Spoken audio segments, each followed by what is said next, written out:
رسول اکرم صلی اللہ علیہ وسلم نے فرمایا کہ جو کوئی نکاح کرے اور مہر نہ دینے کی نیت رکھے وہ زانی ہے، اور جو اس نیت سے قرض لے کہ واپس نہیں کرے گا فرمایا وہ چور ہے۔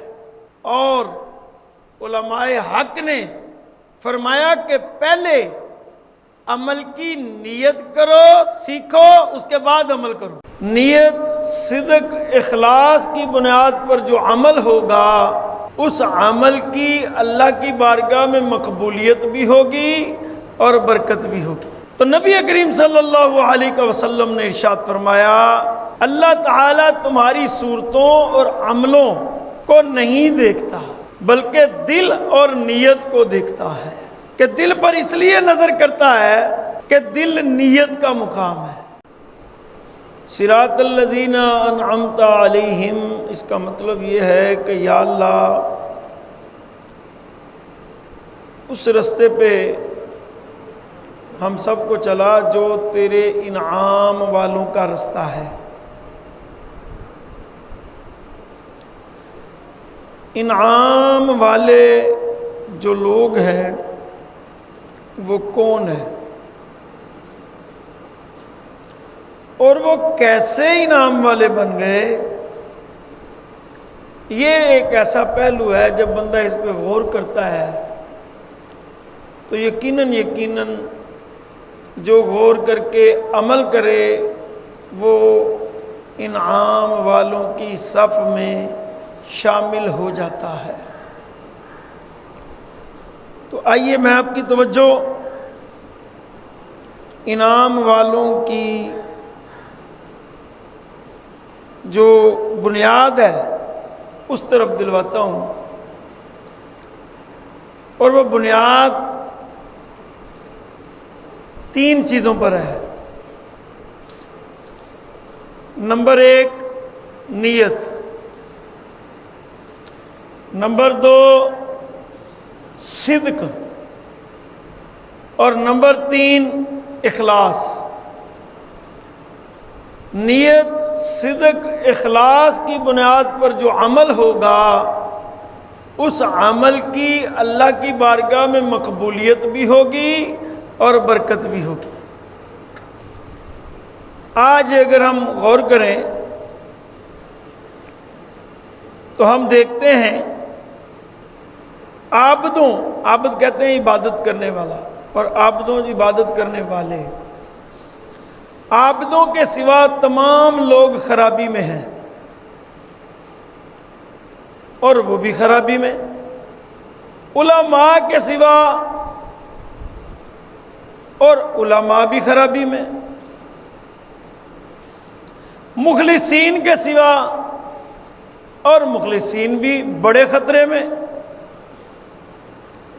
اس سے ظاہر ہوا کہ اخلاص کے بغیر تمام محنت بیکار اور اکارت جائے گی۔ نیت میں بھی اخلاص و صدق کی ضرورت ہے۔ کوئی عابد ہو، کوئی زاہد ہو، کوئی عالم ہو، کوئی روحانی پیشوا ہو، اگر اس کے عمل میں نیت درست نہیں تو وہ خرابی میں ہے، اور نیت درست ہے تو وہ کامیابی میں ہے۔ تو نبی کریم صلی اللہ علیہ وسلم نے ارشاد فرمایا اللہ تعالیٰ تمہاری صورتوں اور عملوں کو نہیں دیکھتا بلکہ دل اور نیت کو دیکھتا ہے۔ دل کو اس لیے اللہ تعالیٰ دیکھتا ہے کہ حضرت امام غزالی کیمیائے سعادت میں فرماتے ہیں کہ دل پر اس لیے نظر کرتا ہے کہ دل نیت کا مقام ہے۔ دل نیت کا مقام ہے۔ دوسری روایت میں فرمایا اعمال کا ثواب نیت سے ہے، اور ہر شخص کو عبادت کا ثواب اتنا ہی ملے گا جیسی اس کی نیت ہے۔ اگر کوئی شخص اپنے شہر کو جہاد اور حج کے لیے محض اس کے لیے چھوڑے گا تو اس کی یہ ہجرت اللہ کے لیے ہوگی۔ کس کے لیے ہوگی؟ بولو، اللہ کے لیے ہوگی۔ لیکن اگر کوئی ہجرت اس لیے کرتا ہے کہ مال حاصل کرے یا کسی عورت سے نکاح کرے تو اس کی ہجرت خدا کے لیے نہیں ہوگی جس کی اس کو طلب اور تلاش ہے۔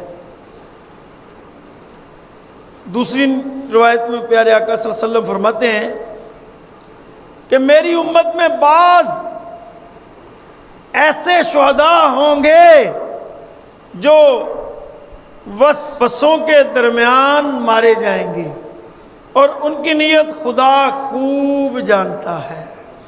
رسول اللہ صلی اللہ علیہ وسلم نے فرمایا کہ لوگ 4 قسم کے ہیں۔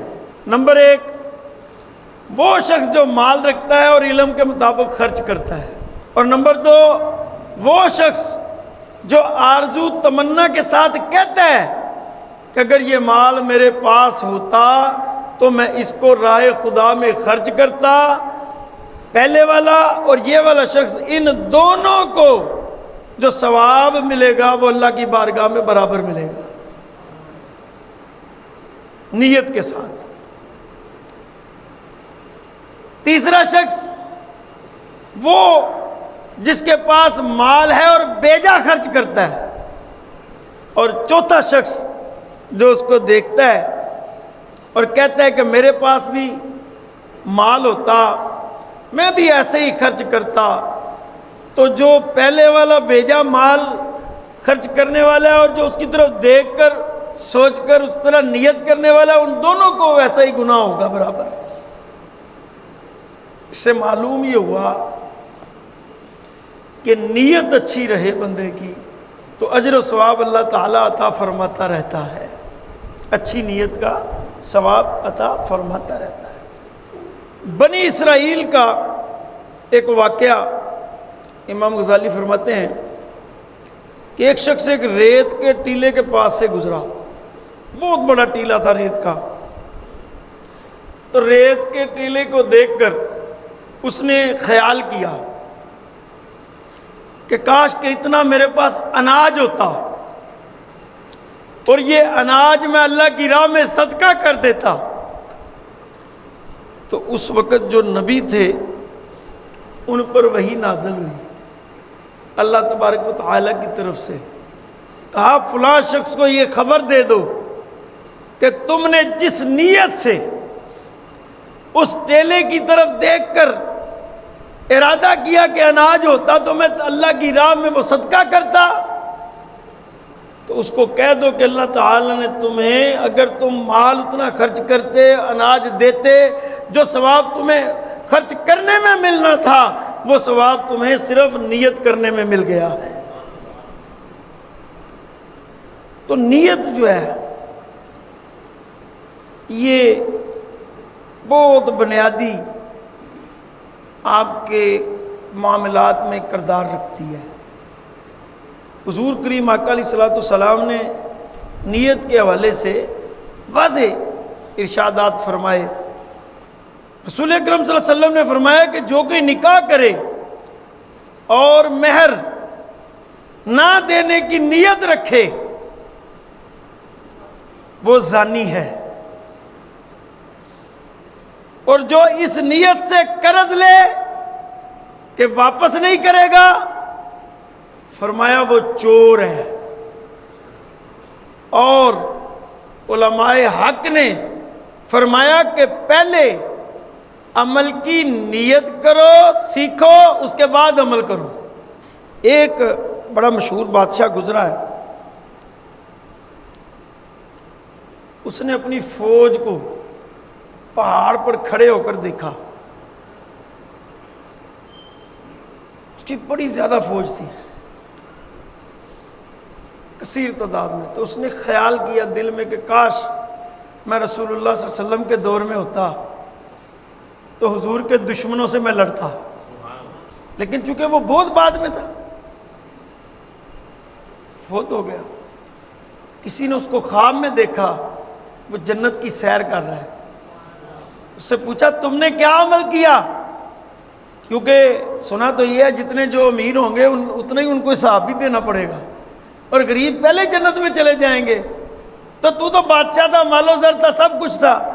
اس نے کہا اور تو میرا عمل کوئی کام میرے نہیں آیا، ایک نیت تھی میری، ایک دن میں نے کی اور چند لمحوں کے لیے کی، بس وہ نیت میری کام آ گئی کہ میں نے اپنے آقا و مولا صلی اللہ علیہ وسلم کے لیے وفاق کرتے ہوئے، سوچتے ہوئے اللہ کی بارگاہ میں عرض کی، یا اللہ اگر یہ فوج تیرے نبی کے دور میں میرے پاس ہوتی تو میں تیرے نبی کے دشمنوں سے لڑتا۔